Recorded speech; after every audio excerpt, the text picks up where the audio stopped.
holy, holy, merciful and mighty, God in three persons, blessed Trinity. Holy, holy, holy, all the saints adore, casting down their golden crowns around the glassy sea. Cherubim and seraphim falling down before thee, who was and is and evermore shall be. Holy, holy, though the darkness hide thee, though the eyes of sinful men thy glory may not see, only thou art holy, there is none beside thee,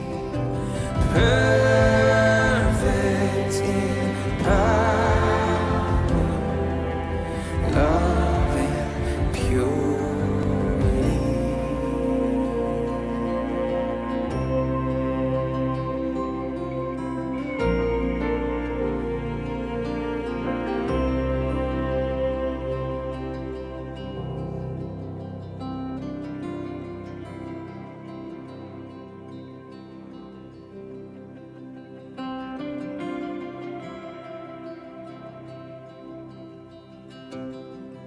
I bow before thee, King of glory, holy are you, Lord, none beside thee, perfect in power, my God, forever you were and are and you will be. I bow before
was just a shepherd boy, without a shield, without a sword, fed up with the giant's voice, screaming curses to the Lord. Now I walked down the hill alone, with a pocket full of river stones. But what the Philistine couldn't see is what I had was more than me. See, on my own I'm weak, but my God fights for me.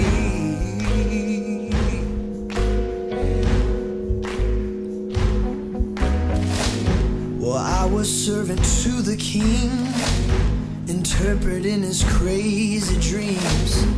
I won't worship mortal men, so they threw me in the lion's den. Vicious teeth were all I saw, till something came and shut their jaws.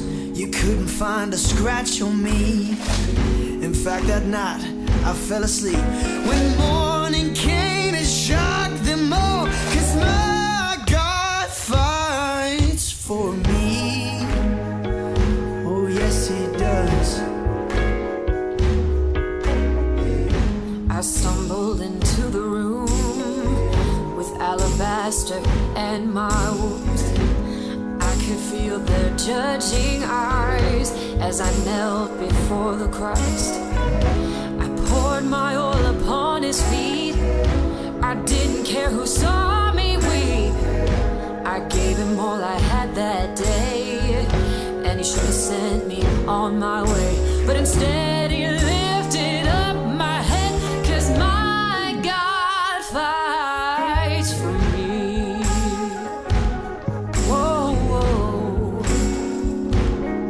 He's my shield, he's my sword.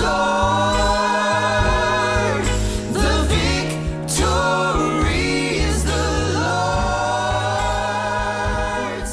He's my shield, he's my sword.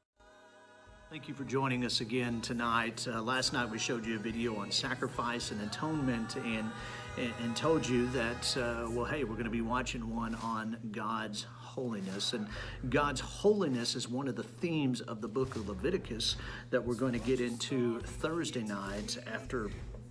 Well, tomorrow night we have our Bible class, our adult Bible class, and you are definitely more than welcome to join us for that as we get started at 7 o'clock with that. And so just kind of keep that in mind, and that opportunity that is there for to join us for that, as we are going to be in week 2 of a 3-week series titled Always On. This one is led by Taylor Walling, one of the teaching ministers at the Hills Church, and so pray that you can join us for that. It was a great one last week, and again, I can't wait for you to be blessed by this one. Tell yourself, tell your friends, set a reminder, and join us for that. But again, tonight we're going to be talking about God's holiness right after we spend this time in worship. Salvation belongs to our God, who sits upon the throne, and unto the Lamb be praise and glory, wisdom and thanks, honor and power and strength be to our God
My life's in you, my strength's in you, my hope's in you's in you.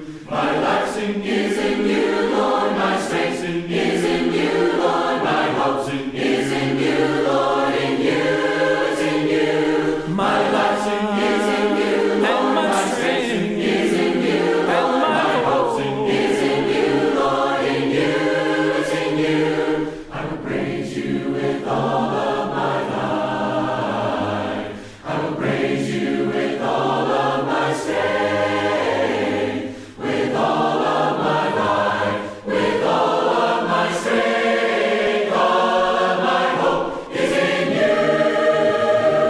My life's is in you, Lord. My strength is in you, Lord. My hope is in you, Lord. In you is in you. My life's is in you, Lord. My strength is in you, Lord. My hope is in you, Lord. In you is in you. I will praise you with all of my life. All of my I will praise you with all of my strength, with all of my life, with all of my strength. All of my hope is in you.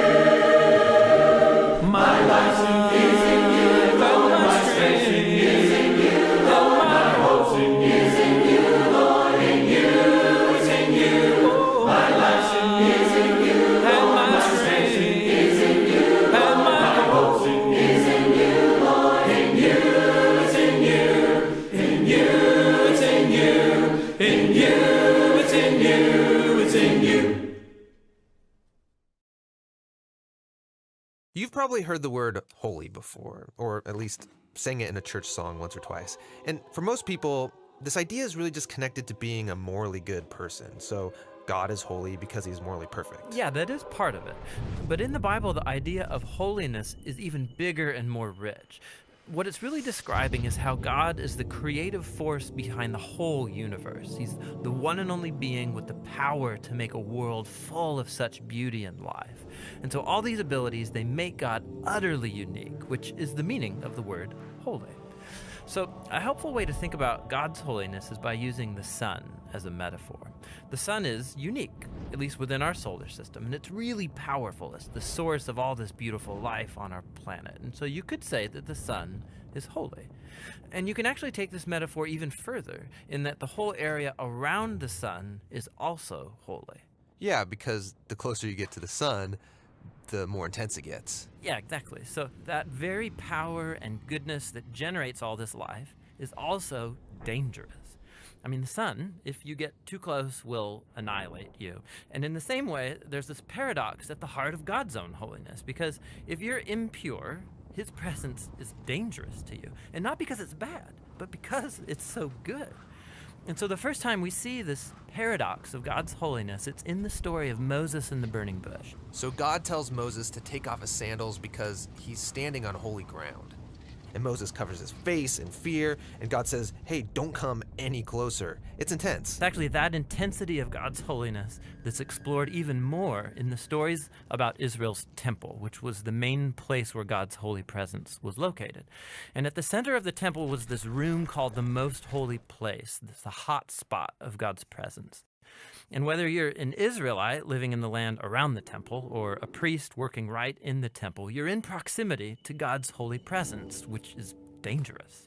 Yeah, this is a problem. So how's it supposed to work? Well, in the Bible, the solution is that you need to become pure. So like being morally pure. Yeah, and that's easy enough to understand. But the Bible spends a lot of time talking about another kind of purity, being ritually pure, which is a state where you separate yourself from anything related to death, like touching things like diseased skin or dead bodies or even certain bodily fluids. All these make you impure.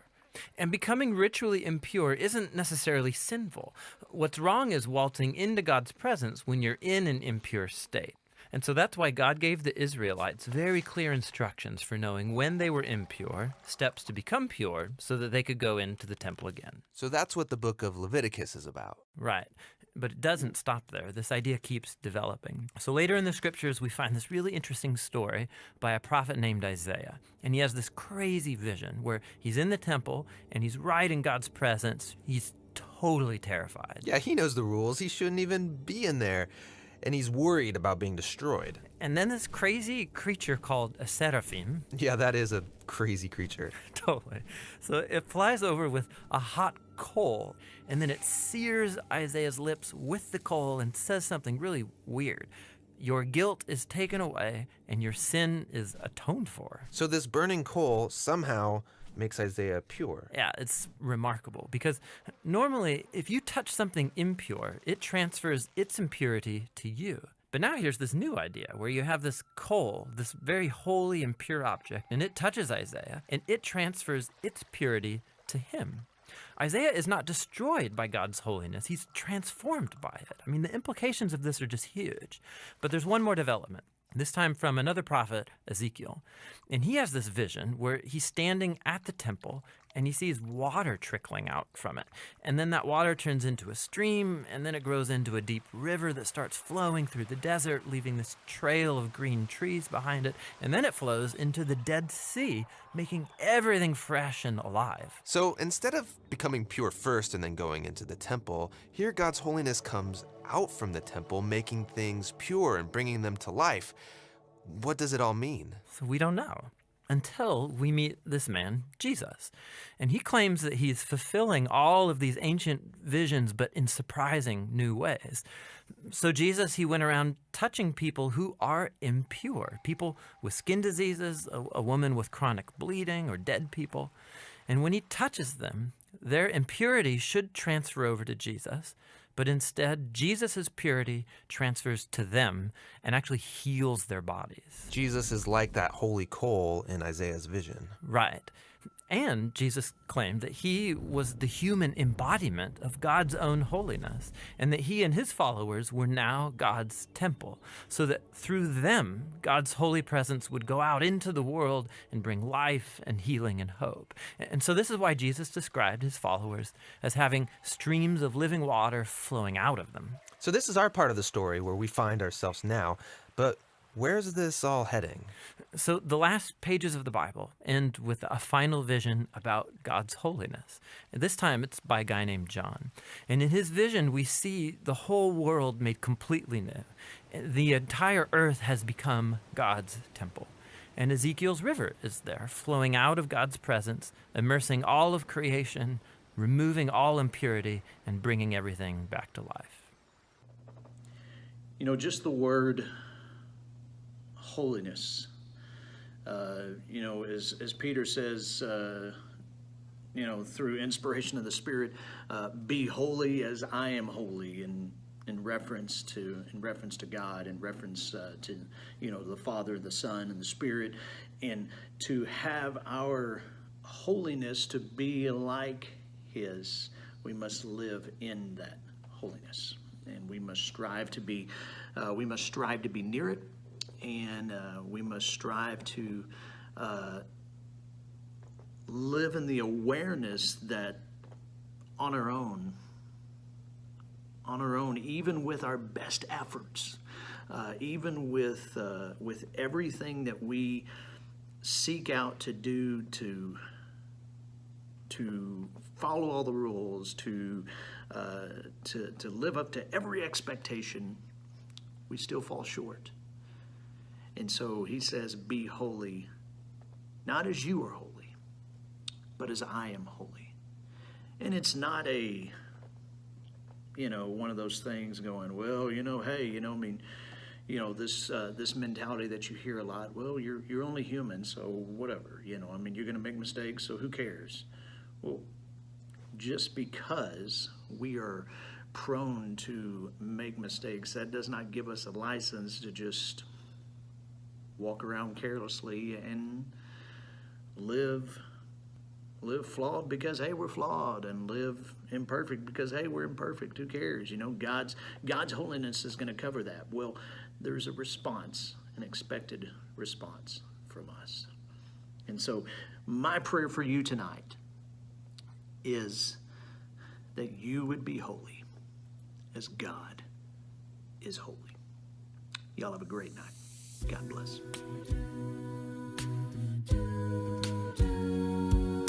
I've been a sinner and I've been a saint, little bit of both every single day. I've been lost, but somehow I've been found. There's been some pain, there's been some regret, been some moments I could never forget. But when I look back from where I'm standing now, there's never been a moment I was not held inside your arms.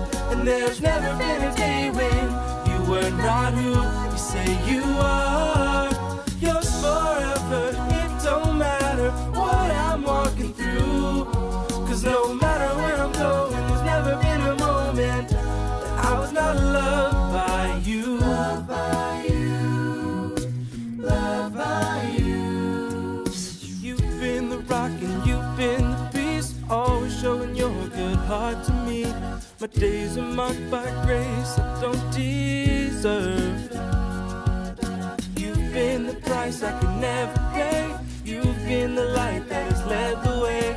No matter where I am, oh, I am sure there's never been a moment I was not held inside your arms. And there's never been a day when you were not who you say you are. Yours forever, it don't matter what I'm walking through. Cause no matter where I'm going, there's never been a moment that I was not loved by you. Loved by you, loved by you. So where could I go that I could wander from your sight? And where could I run and ever leave behind? You're all consuming, heart pursuing, grace extending.